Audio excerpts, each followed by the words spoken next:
Mírov vám pokoj.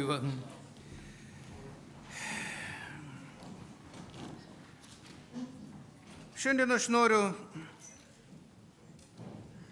ir pamokslauti apie ramybę. Atsiverskim Jono Evangelijos 14 skyrių 27 eilutę. Jono 14, 27. Jėzus taip kalbėjo. Aš palieku jums ramybę, duodu jums savo ramybę. Ne kaip pasaulis duoda, aš jums duodu.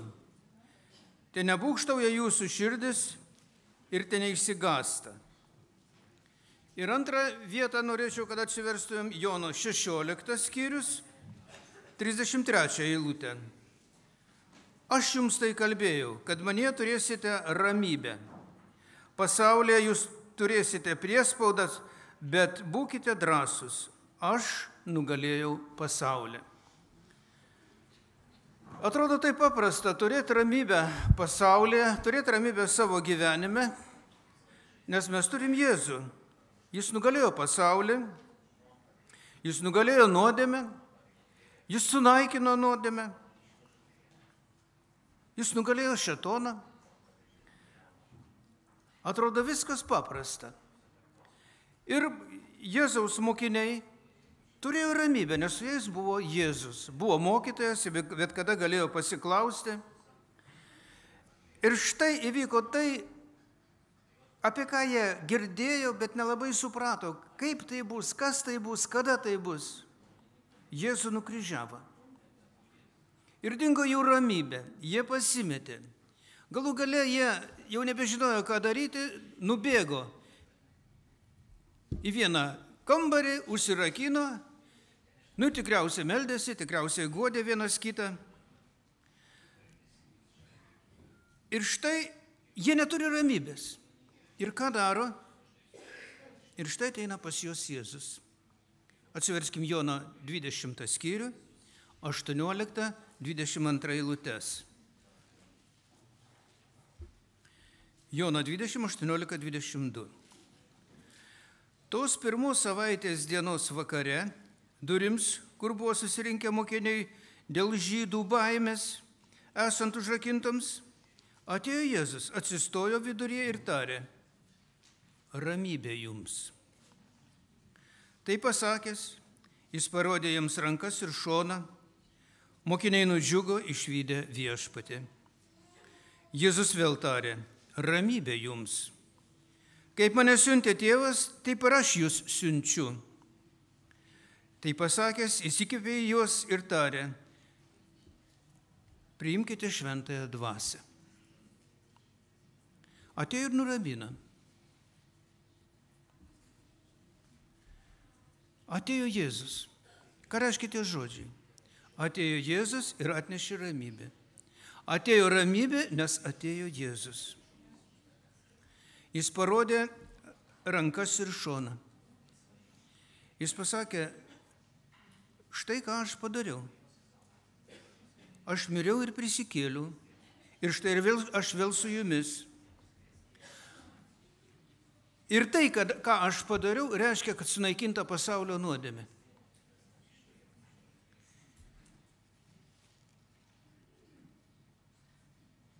Tai reiškia, kad aš turiu galę atleisti nuodėmės ir galę sunaikinti nuodėmę. Turiu galę atimti iš mirties jos gelonį. Tai daug ką reiškia. Toliau sako, aš jūs siunčiu. Kur siuntė? Į pasaulį. Į pasaulį, kuris skęsta nuodėmėse.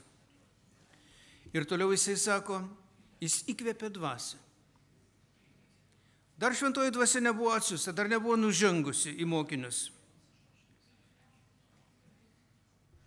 Tik tai vedami šventosios dvasios, turėsite ramybę. Atrodo viskas taip paprasta, viskas taip aišku. Bet gerbėmieji, o kaip dabar suprasti tokį dalyką? Jeigu dabar atsiverskim Mato 10 skyrių, 34-36 eilutes. Kaip suprasti tos žodžius? Jėzaus, Mato 10:34. Jėzus taip pat kalbėjo savo mokiniams. Nemanykite, jog aš atėjau atnešti žemėn ramybės. Nemanykit, kad aš atėjau atnešti žemėn ramybės. Atėjau atnešti neramybės, o kalavijo. Atėjau sukiršinti sūnaus prieš tėvą, dukters prieš motiną, marčios prieš anytą, žmogaus namiškiai taps jam priešai. Kaip tai suprasti? Ir kaip suprasti, kaip išlaikyti ramybę tais paskutiniaisiais laikais, kuriais gyvename dabar mes? Jeigu atsiversite Mato 24 skyrių, ten apie paskutiniosius laikus labai aiškiai daug kas pasakyta. Gal pažiūrėkim kelias eilutes. 9. Jūs atiduos kankinti ir žudyti. Jūs būsite visų tautų nekenčiami dėl mano vardo. Kur čia ramybė? Daugelis pasipiktins, vieni kitus išdavinės ir vieni kitų nekęs. Taip pat čia prie ramybės nieko neprideda. Atsiras daug netikrų pranašų, kurie daugelį suvedžios. Nieko savo. Kadangi įsigalės neteisumas, daugelio meilė atšals. Bet dar viena eilutė sako, bet kas ištvers iki galo, bus išgelbėtas. O 39 eilutė pasakyta, 10 skyriaus, kas išsaugo savo gyvybę, praras ją, o kas praranda savo gyvybę dėl manęs, atras ją. Ramybė. Kur čia ramybė? Gal pamėginkim kažkaip sudėlioti taškus. Nes žinom, kad Dievo žodėje nėra prieštaravimo. Dievo žodėje vienos eilutės nepaneigia kitų eilučių. Jėzaus vieni žodžiai nepaneigia kitų žodžių.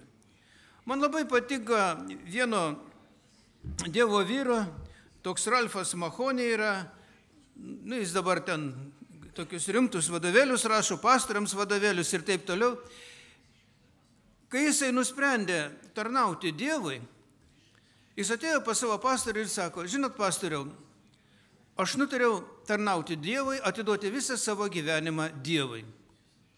Ir štai ką jam tas vyresnysis brolis pasakė. Sako, Ralfai, jei pasiryžai sekti viešpatį, sukils prieš tave pasaulis. Kai mėginsi pasinerti į Dievą, tau pradės priešintis tavo kūnas. Kai mėginsi pakilti iki Dievo, prieš tave sukils demoniškos jėgos. Štai kokiame pasaulyje mes gyvename. Štai kokie priešai. Priešiškas pasaulis, priešas kažkur yra mūsų viduje ir priešas tenai žemai, tam tamsiame pasaulyje.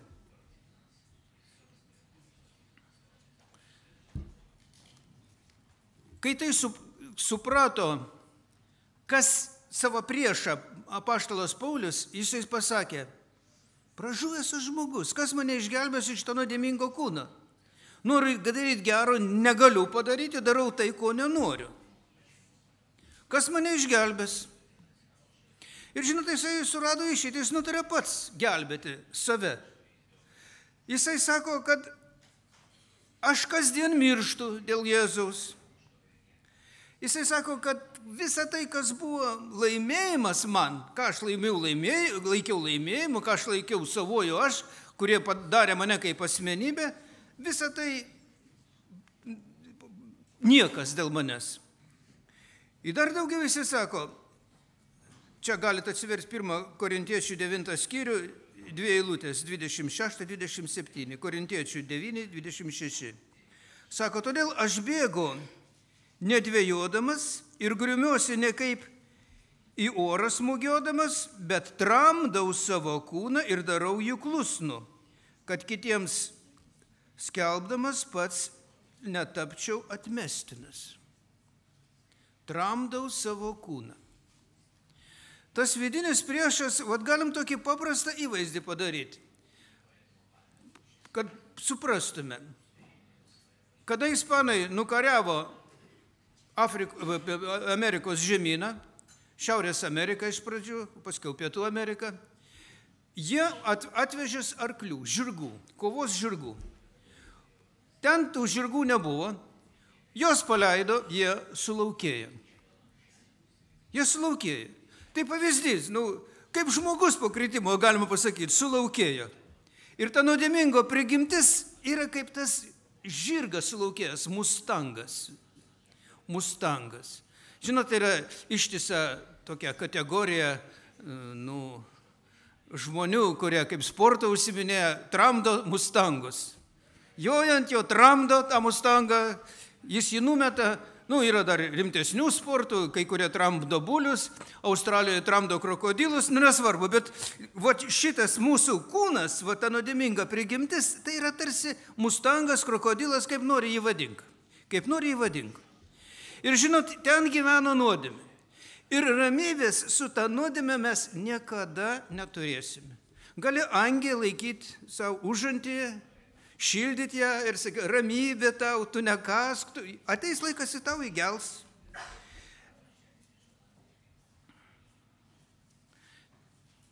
Reikia tramdyti savo akis.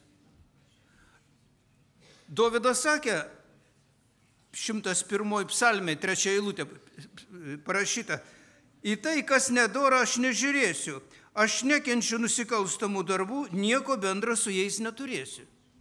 Šalinkis nuodėmės, nežiūrėk į tai, kas nuodėmė, nesitraukia. Tai nelengva. Apaštalas Paulius sako, tai žydams, Hebrajams parašyta 12 skyriui, sako, jums dar neteko priešintis iki kraujo, kovojant su nuodėme. Jūs dar neteko. Jūs sako, pamiršot paraginimą, kuris sako jums kaip sūnums, mano sūnau, nepaniekink viešpaties auklybos ir nenusimink jo baramas, nes kur viešpats myli, ta griežtai auklėje plaka kiekvieną sūnų, kurį priima. Kai tu nebegali suvaldyti to mustango, tada Dievas atsiuntė kažkokią lygą, atsiuntė kažkokią nelaimę, ir tu ramiai gali savaitę, mėnesį, pusę metų pabūti su Dievu, apgalvoti. Dievas plaka kiekvieną sūnų, kurį nori išauklėti.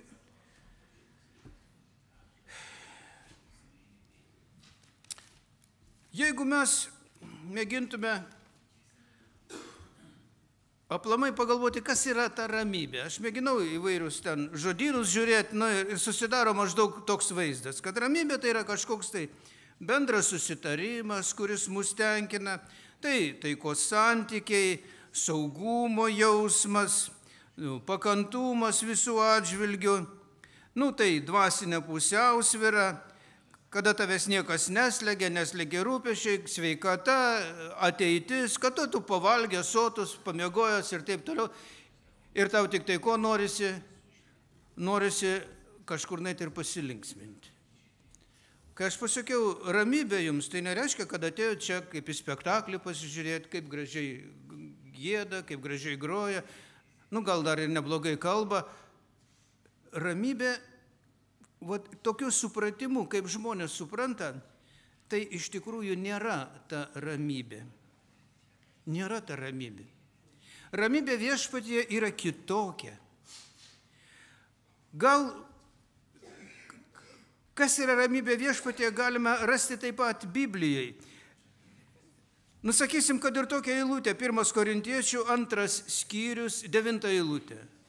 1 Korintiečių 2:9. Ko akis neregėjo, ko ausis negirdėjo, kas žmogui į širdį neatėjo, tai parašė Dievas tiems, kurie jį myli.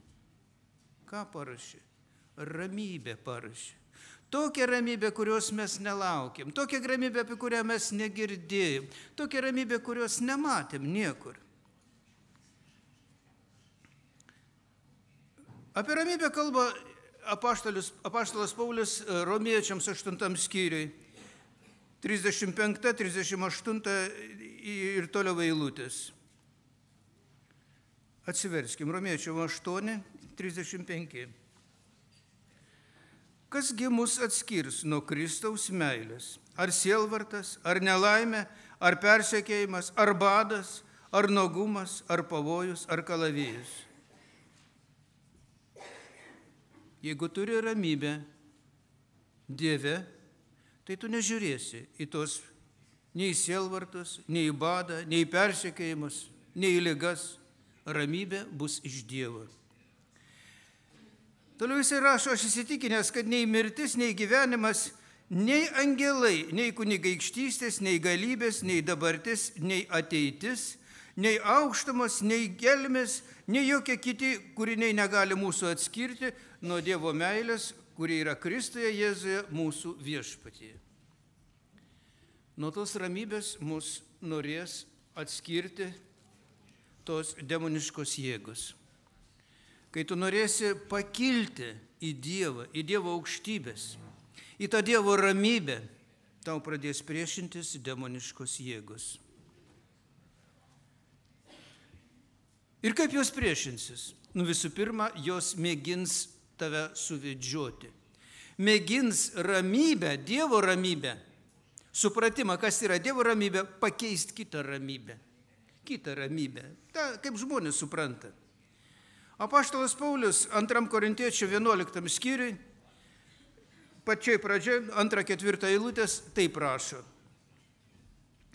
Sako, aš pavydaliauju dėl jūsų Dievo pavydu, nes sužėdavau jūs su vienu vyru, kad nuveščiau jūs Kristui kaip skaisčią mergelę. Bet bijau, kaip gyvatė savo gudrumu suvedžiojo Ievą, taip ir jūsų mintis nesugestų be paprastumo Kristuje.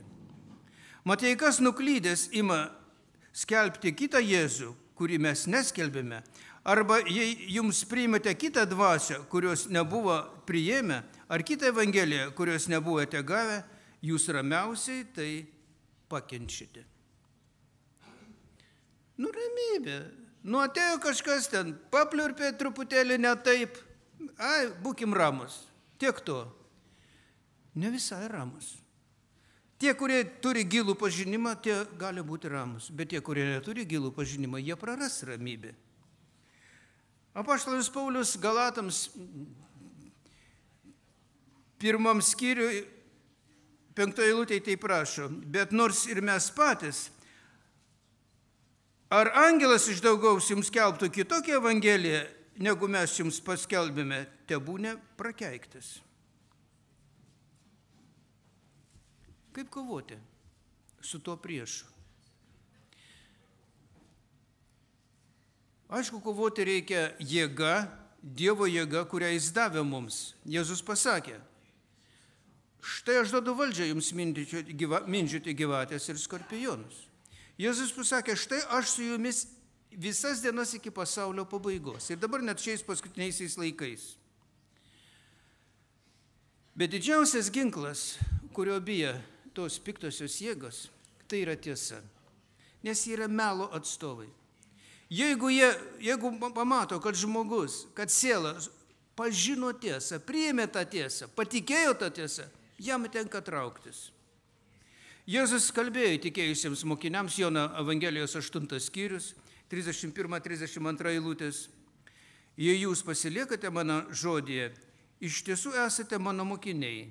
Ir jūs pažinsite tiesą ir tiesa padarys jūs laisvus. Tiesa padarys jūs laisvus.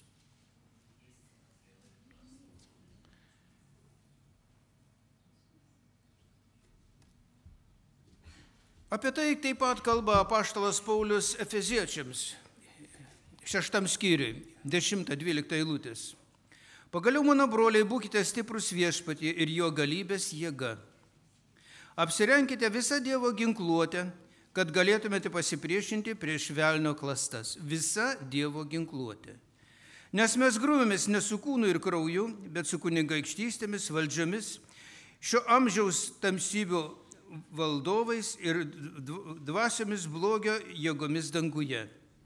Todėl imkimės visų Dievo ginklų, kad galėtume piktą dieną pasipriešinti ir visą atlaikę išstovėti. Ir toliau sako, tad stovėkite susijuose savo strėnas tiesa. Jeigu neturėsi tiesos, negalėsi kovoti. Tai gal tada pamėginkim dar kartą prisiminti, iš kur mes galim gauti šitą ramybę. Iš mūsų viešpaties Dievo, iš jo žodžio, iš tiesos, iš šventosios dvasios, kuri veda mus. Nes jeigu šventoji dvasia, jeigu žinosim tiesą, bet ji bus kažkur toliau nuo mūsų, mes nebusim vedami šitos tiesos. Šita tiesa nebus ginklas. Ir turėkim Dievo karalystę savyje. Kodėl aš taip kalbu? Romiečiams 14 skyriui, 17 eilutėje yra duotas apibrėžimas, kas yra Dievo karalystė. Jūs atsimenat, Dievo karalystė nėra valgymas ir gėrimas. Kai turi ko pavalgyti ir ko išgerti, ateina ramybė. Tai pasaulyje yra. Bet sako Dievo žodis, Dievo karalystė nėra valgymas ir gėrimas, bet teisumas, Dievo teisumas, ramybė ir džiaugsmas šventoje dvasioje. O tada ir bus Dievo karalystė. Tad ieškokime jos. Tos Dievo karalystės. Savo kasdieninėme gyvenime. Kasdieną. Prašykime ramybės iš Dievo. Ir tos ramybės bus tiek, kiek mumyse bus Jėzaus Kristaus. Jėzus šitoj žemėje, kada buvo konfliktinės situacijos, jis nešaukė, jis nerėkė, jis nesierzino. Jis nerovė savo plaukų nuo galvos. Jis paprasčiausiai sakė, kas be nuodėmės, imkite akmenį ir meskite. Taip ir mes turėtumėm elgtis. Nes mūsų ketinimai turi būti tokie kaip Kristaus. Nes Dievas mus iš pasaulio vaikų, iš pražūties vaikų daro naujus kūrinius. Bet kame? Jėzuje Kristuje. Būkite palaiminti. Pasimelskim.